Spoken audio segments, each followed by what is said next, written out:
ఈ వీడియో నిజంగా ఏపీలో ఉన్నటువంటి ప్రతి ఎస్సీ షెడ్యూల్డ్ క్యాస్ట్ సోదరులు ఖచ్చితంగా చూడాలి. వాళ్ళు గుండెల మీద చేసుకొని ఒక్కసారి 2019 నుంచి జగన్మోహన్ రెడ్డి ముఖ్యమంత్రిగా ఉన్నప్పటి నుంచి గణేష్ గోల్డ్ తాకట్టులో ఉన్న బంగారాన్ని విడిపించి కొనబడును. సంప్రదించండి 9966611144. ఈ రోజు వరకు మేబీ ఆయన రాజకీయ పార్టీ బతికి ఉన్నంత వరకు అసలు ఏం జరుగుతుందంటే ఒకసారి క్రాస్ చెక్ చేసుకోవాలి. పాపం ఎస్సీల జగన ఇక్కడ ఏదనుకుందాం, పాపం ఎస్సీలను వాడు ఎందుకు యూజ్ చేస్తున్నా? 2019-24 మధ్యకాలంలో ఆంధ్రప్రదేశ్ ముఖ్యమంత్రిగా జగన్మోహన్ రెడ్డి ఉన్నప్పుడు ఎస్సీ ఎస్టీ అట్రాసిటీ కేసులు కొంతమంది పెట్టారు. వీళ్ళు ఎవర్రా అని చూస్తే అందులో ఎస్సీ ఎస్టీలా ఉన్నారు. నేను ఒక ఎస్సీ, నా మీద ఎవడో ఓసీనా బీసీనా వేరే క్యాస్టుల వాళ్ళు దాడి చేయటమో లేదన్నప్పుడు దూషించడం ఏదో చేస్తే అప్పుడు చట్టం నాకు కల్పించింది. నేను గౌరవంగా బ్రతకాలి కాబట్టి, అవతల వాడి తాట తీయాలి కాబట్టి SC ST atrocity act apply అయింది. నా ఎస్సీలో ఉన్నట్టు కొంతమంది తెలుసో తెలియకో వారు ఇన్వాల్వ్మెంట్ ఉందో లేకో నన్ను ఏదో అన్నారు, లేదా నా మీద దాడి చేశారు. వాళ్ళ మీద నేను ఎస్సీ ఎస్టీ అట్రాసిటీ యాక్ట్ పెట్టవచ్చా? వాళ్ళు నా కులపోలే కదా, వాళ్ళు నా వర్గం వాళ్ళే కదా, వాళ్ళు నా జాతి వాళ్ళే కదా, వాళ్ళ మీద ఎలా అప్లై అవుతుంది? అసలు చిన్న లాజిక్ కదా.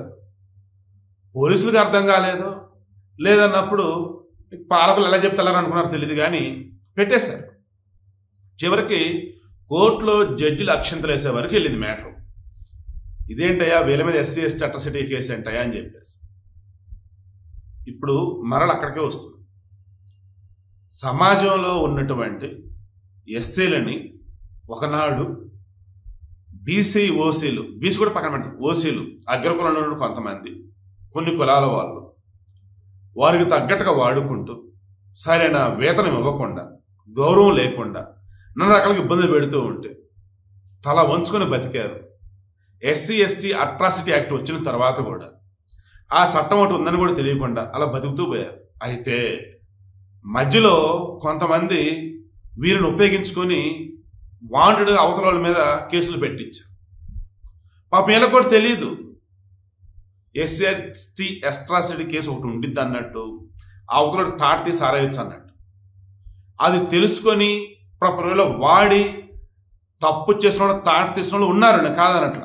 కానీ తప్పుడు కేసులు సుప్రీంకోర్టు ఒకనొక సమయంలో చెప్పింది, ఎస్సీ ఎస్టీ అట్రాసిటీ యాక్ట్ కింద ఏదైనా కేసులు కనుక వస్తే బ్లైండ్గా పోలీసులు ముందుకెళ్ళొద్దు, మొత్తం చెక్ చేసిన తర్వాత ఆధారాలు ఉంటే, ప్రైమరీ ఎవిడెన్స్ ఉంటే లైక్ ఆ వేళ ముందుకెళ్ళని చెప్పారు.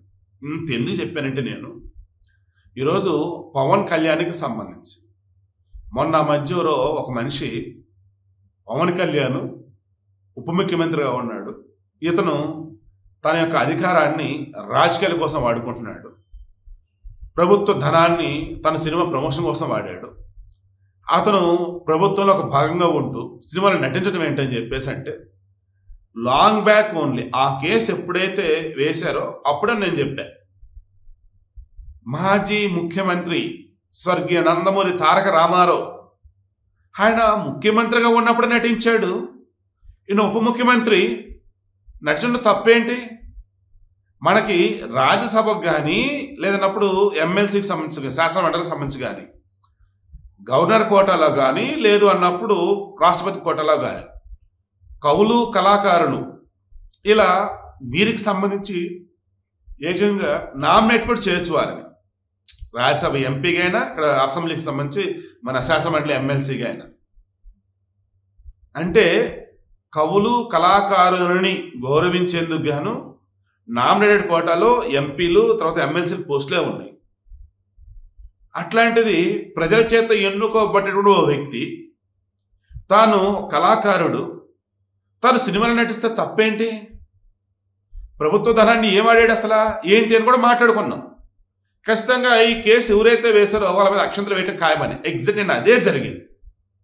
విజయ ఎవరు ఒక ఆయన మాజీ ఐఏఎస్ ఎస్సీ సామాజిక వర్గం చెందిన వ్యక్తి, మరి వీళ్ళు నిజంగా ఎస్సీ హిందూనా లేదన్నప్పుడు కన్వర్టెడ్ క్రిస్టియనా ఏంటనేది మరి విచారణలో తెలియాలి. ఎందుకంటే వీరికి సంబంధించి చాలా మంది సోషల్ మీడియా పెట్టి పోస్టులు చూస్తే నాకు ఆశ్చర్యం వేసింది.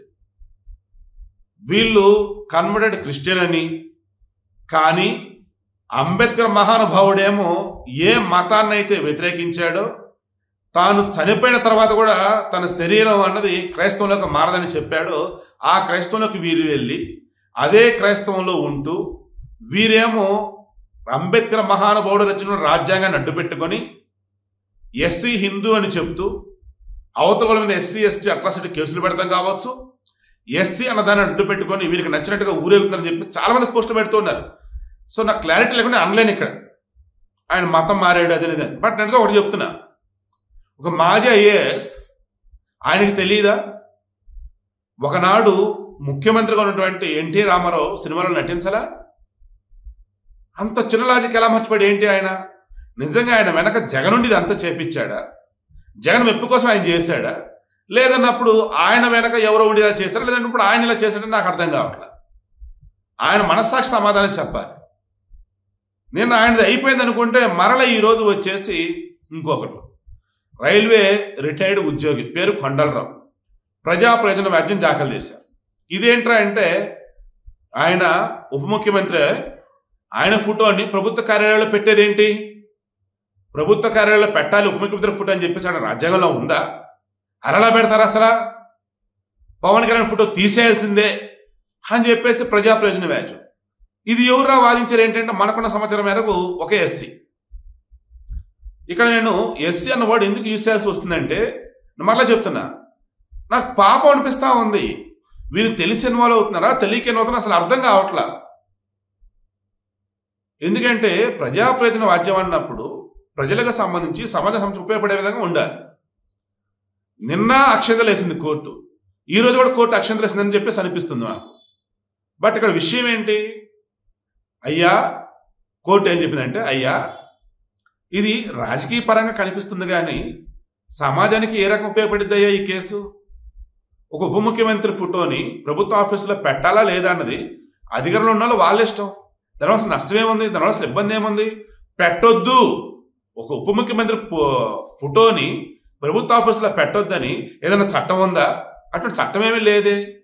ఇటువంటిది ఇదేంటయ్యా ప్రజా ప్రయోజన వ్యాజ్యం ఏంటి అని చెప్పేసి తీసి అవతల పడేశారు. తర్వాత జడ శ్రవణ్ కుమార్ అనుకుంటా, ఆయన వైసీపీలో ఉన్న వైసీపీ అధికారంలో ఉన్నప్పుడు కొంచెం గట్టిగానే పోరాడారు వాళ్ళ మీద. మరి ఏమైంది ఏంటో కూటమి గవర్నమెంట్ వచ్చిన తర్వాత ఆయన మంచి కొన్ని కేసులలో ఆయన వాదిస్తులుగా ఉండటం నేను గమనించున్నాను. ఆ కేసులు ఒకటి చూస్తే ఆశ్చర్యం అనిపిస్తూ ఉన్నాయి. మన టీసీఎస్కి ఏదో భూములు ఏది ఇస్తే దాని మీద వాదించిన వాళ్ళలో ఈయనే ఉన్నాడు. ఆ కేసు వేసిన పర్సన్ ఇలా బంధువా relative I don't know exactly. I think ఆమె కూడా ఎస్సీ సామాజిక చెందిన వ్యక్తే. నేను మరలా అదే అంటున్నా, వాళ్ళు ఎస్సీ అనేంత మాత్రాన కేసులు వేయకూడదు, ఎస్సీ అనేంత మాత్రాన ఏంటి ఇలాంటి కళలు కూడా అనను. సమాజంలో ప్రతి ఒక్కరు కూడా సామాజిక బాధ్యత ఉంది. న్యాయపరంగా అన్నప్పుడు ప్రతి ఒక్కరు కూడా వారికి నచ్చింది చేసే హక్కు ఉంది. కేసులు వేయొచ్చు, ప్రజా ప్రయోజన వ్యాజ్యాలు వేయొచ్చు, ముందుకెళ్ళొచ్చు. అయితే కూటమి గవర్నమెంట్ వచ్చిన తర్వాత ఈ కూటమి గవర్నమెంట్ చేస్తున్నవి తప్పులు అని చెప్పేసి ఎవరైతే వాదిస్తూ కోర్టు దాకా వెళ్తున్నారో వాళ్ళు ఎవరేంటో చూస్తున్నప్పుడు ఎక్కువగా ఎస్సీ సామాజిక వర్గాలు కనిపిస్తూ ఉన్నారు. అదే నాకు అర్థం కావట్లేదు. వీళ్ళ వెనక ఎవరైనా ఉండేలా చేపిస్తున్నారో అది వాళ్ళే వెళ్తున్నారు. అందుకని పాపం ఎస్సీలా లేదన్నప్పుడు జగన్ నుండి ఇవన్నీ చేపిస్తున్నాడా చీ జగన్ అని చెప్పిస్తున్నది కూడా అందుకే. బట్ పవన్ కళ్యాణ్ మీద విషయం చెమ్మటం మాత్రం నిజంగా నాకు ఆశ్చర్యం వేస్తాను. వెళ్ళి అతని మీద ఎందుకు ఇరక పెడితే నాకు అర్థం కావట్లేదు. కోర్టులో జడ్జిలు సైతం ఆశ్చర్యం వ్యక్తం చేస్తున్నారు. ఇది ఒక కేసా ఏంటి ఇది అని చెప్పేసి. ఈవెన్ మొన్న కూడా ప్రభుత్వం తరఫున ఉన్నటువంటి వాళ్ళు కూడా వాదించున్నారు. అయ్యా మేము భూములేమి ఆశామాషికి ఇవ్వటం లేదు, వాళ్ళకి భూములు తక్కువ రేటుకి ఇవ్వటం ద్వారా ఎకరం 99 పైసలు అనేది టీసీఎస్కి ఇచ్చాం, మిగతా వాళ్ళు అందరికీ ఇవ్వలేదు.